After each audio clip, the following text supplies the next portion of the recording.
ನಮಸ್ಕಾರ ಸ್ನೇಹಿತರೆ. ಯಾರೆಲ್ಲ ಸಣ್ಣ ಆಗಬೇಕು ಅಂದರೆ ನಾವು ಹೊಟ್ಟೆ ತುಂಬ ಊಟ ಮಾಡಬಾರ್ದು, ಏನು ಹಾಗೆ ಹೀಗೆ ಏನಿಲ್ಲ ಸ್ನೇಹಿತರೆ. ಈ ರೀತಿ ಪದಾರ್ಥಗಳನ್ನು ತಿಂದರೆ ನಮಗೆ ಹಶ್ವ ಅನ್ನೋದೇ ಆಗಲ್ಲ. ಆಟೋಮೆಟಿಕ್ಕಾಗಿ ನಾವು ಸಣ್ಣ ಆಗ್ತೀವಿ. ನಾವು ಕರ್ದಿರೋ ಪದಾರ್ಥದಿಂದ ದೂರ ಇರ್ತೀವಿ. ಅದಕ್ಕೆ ಈ ಥರ ನೋಡಿ, ಮುಸ್ಕಿನ ಜೋಳ ಅದು ಬೆಂದಿದ್ರೂ ಸರಿ, ಬೆಂದಿಲ್ಲ ಅಂದರೂ ಸರಿ. ಮತ್ತು ಗೊತ್ತೇ ಇದೆಯಲ್ಲ, ಸೌತೆಕಾಯಿ ತಿನ್ನೋದ್ರಿಂದ ಆರೋಗ್ಯ ಹೇಗಿರುತ್ತೆ ಅಂದ್ಬಿಟ್ಟು ಸೌತೆಕಾಯಿ ಸ್ವಲ್ಪ ಹಾಕ್ಕೊಂಡಿದ್ದೀನಿ. ಮತ್ತು ಕ್ಯಾರೆಟು ಗೊತ್ತಲ್ಲ ನಮಗೆ, ಈಗ ನಮ್ಮ ಎನರ್ಜಿ ಲಾಸ್ ಆಗುತ್ತಂದರೆ ಆವಾಗ ಈ ಕ್ಯಾರೆಟು ಮತ್ತು ದಾಳಿಂಬೆ ಹಣ್ಣು ಇದೆಲ್ಲ ನಾವು ಒಂದು ಬೌಲ್ ತಿಂದ್ಬಿಟ್ರಂತೂ ಬೆಳಗಿಂದ ಸಂಜೆವರೆಗೂ ನಮಗೆ ಹಶ್ವ ಅನ್ನೋದೇ ಇರಲ್ಲ ಸ್ನೇಹಿತರೆ. ನಾವು ಡಯಟ್ ಮಾಡ್ತಾ ಇರೋದ ಏನಾಗುತ್ತಂದರೆ ಹೊಟ್ಟೆ ಖಾಲಿ ಇರುತ್ತೆ. ಖಾಲಿ ಇದ್ದಾಗ ನಾವು ಉಪ್ಪು ಖಾರ ಹುಳಿ ಎಲ್ಲ ಸೇರಿದ್ರೆ ಹೊಟ್ಟೆ ಉಪ್ಪು ಹುಳಿ ಎಲ್ಲ ಸೇರಿತು ಅಂದರೆ ಏನಾಗುತ್ತೆ ಅಂದರೆ ಗ್ಯಾಸ್ಟ್ರಿಕ್ ಆಗಿಬಿಡುತ್ತೆ. ಅದರಿಂದ ನಾವೇನು ಮಾಡಬೇಕು, ಉಪ್ಪು ಹುಳಿ ಖಾರ ಇದೆಲ್ಲ ಕಮ್ಮಿ ಮಾಡಬೇಕು. ಇಷ್ಟು ಪದಾರ್ಥ ನಾವು ಹಾಗೆ ತಿಂದರೆ ಆದಷ್ಟು ಬೇಗ ನಾವು ಸಣ್ಣ ಹಾಗೆ ಆಗ್ತೀವಿ ಸ್ನೇಹಿತರೆ. ಹಶ್ವ ಅನ್ನೋದು ಬರೋದೇ ಇಲ್ಲ, ನಮ್ಗೆ ಸುಸ್ತು ಅನ್ನೋದು ಎಲ್ಲೂ ಕಾಣೋದೇ ಇಲ್ಲ ಸ್ನೇಹಿತರೆ. ಈ ರೀತಿ ನೀವು ಒಂದ್ಸಲಿ ಮಾಡ್ಕೊಂಡು ತಿಂದು ನೋಡಿ. ಪದೇ ಪದೇ ಇದನ್ನೇ ತಿನ್ನಬೇಕು, ಪರವಾಗಿಲ್ಲ, ಎಲ್ಲೂ ನನಗೆ ಡಯಟ್ಗೆ ತೊಂದರೆ ಆಗ್ತಿಲ್ಲ ಅಂತ ನಮಗೆ ಅನಿಸುತ್ತೆ.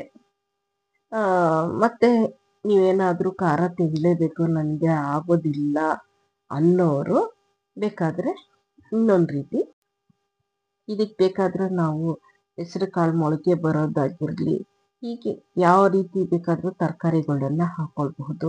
ಹಸಿ ತರಕಾರಿ ಅಂದರೆ ಹುರುಳಿಕಾಯಿ, ನೌಕೋಲು ಇದೆಲ್ಲನೂ ಸೇರಿಸ್ಬೋದು.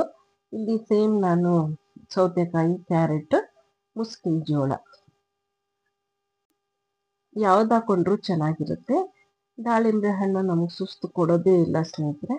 ಈ ರೀತಿ ನಾವು ಪದಾರ್ಥ ಮಾಡ್ಕೊಂಡು ತಿನ್ನೋದ್ರಿಂದ ಬೇಗ ಸಣ್ಣ ಆಗ್ತೀವಿ. ನಮಗೆ ಖಾರ ತಿನ್ನೋದ್ರಿಂದ ಏನೂ ತೊಂದರೆ ಇಲ್ಲ ಅಂದರೆ ಈ ರೀತಿ ಒಂದು ಸ್ವಲ್ಪ ಅರಿಶಿನ, ಅಚ್ಕಾರದ ಪುಡಿ, ಉಪ್ಪು, ಬೇಕಾದರೆ ನೀವು ಇನ್ನೂ ತೆಂಗಿನಕಾಯಿ ಬೇಕಾದರೂ ಹಾಕ್ಕೊಬೋದು, ನಿಂಬೆ ರಸ ಹಾಕ್ಕೊಳ್ಬೋದು. ಈ ರೀತಿ ಮಾಡಿಕೊಂಡು, ಇಲ್ಲ ನಮ್ಗೆ ಉಪ್ಪು ಖಾರ ತಿಂದಿಲ್ಲ ಅಂದರೆ ನಮ್ಗೆ ಎನರ್ಜಿ ಅನಿಸಲ್ಲ ಅಂದರೆ ಈ ರೀತಿ ಬೇಕಾದರೂ ಮಾಡಿಕೊಂಡು ನೀವು ತಿನ್ಬೋದು ಸ್ನೇಹಿತರೆ. 2 ರೀತಿನೂ ತೋರಿಸಿದ್ದೀನಿ ಸಣ್ಣ ಹಾಕಲಿಕ್ಕೆ. ಹೇಗೆ ಬೇಕಾದರೂ ಮಾಡ್ಕೊಂಡು ನಾವು ತಿನ್ಬೋದು. ಸಣ್ಣ ಖಂಡಿತ ಹಾಗೆ ಹಾಕ್ತೀವಿ. ಇಲ್ಲ ನಾವು ಒಪ್ಪತ್ತಾದರೂ ಅನ್ನ ಊಟ ಮಾಡಲೇಬೇಕು ಅಂದರೆ ಬೆಳಗ್ಗೆ ಟೈಮು ಇಲ್ಲ ನೈಟು ಯಾವುದೋ ಒಂದು ಟೈಮ್ ತಿಂದು ಒಂದು ಊಟನ ಬಿಟ್ಬಿಡಿ. ಆವಾಗ ಖಂಡಿತ ಸಣ್ಣ ಹಾಗೆ ಆಗ್ತೀರ. ಸ್ವಲ್ಪ ಸ್ವಲ್ಪ ಒಂದೇ ಸಮಕ್ಕೆ ಯಾವತ್ತೂ ನಾವು ಸಣ್ಣ ಆಗಬೇಕಂತ ಬಿಡಕ್ಕೆ ಹೋಗ್ಬಾರ್ದು. ಸ್ವಲ್ಪ ಸ್ವಲ್ಪ ಮಟ್ಟಿಗಾದರೂ ನಾವು ಒಂದಿನ ಊಟ ಮಾಡಿದ್ವಿ ಅಂದರೆ ಸ್ವಲ್ಪ ಮಟ್ಟಿಗೆ ಊಟ ಮಾಡಬೇಕು, ಹೆಚ್ಚಿಗೆ ಊಟ ಮಾಡಬಾರ್ದು. ಯಾವುದೋ ಒಂದು ಟೈಮ್, ಇಲ್ಲ ಮಧ್ಯಾಹ್ನ ಊಟಕ್ಕಾಗಲಿ ಇಲ್ಲ ನೈಟ್ಗಾಗಲಿ ಈ ರೀತಿ ನಾವು ತಗೊಳ್ಳೋದ್ರಿಂದ ಸಣ್ಣನೂ ಆಗ್ತೀವಿ, ಆರೋಗ್ಯದಿಂದನೂ ಇರ್ತೀವಿ, ಎಲ್ಲೂ ನಮ್ಮ ಎನರ್ಜಿ ಲಾಸ್ ಆಗಲ್ಲ. ಏನಂತೀರಾ?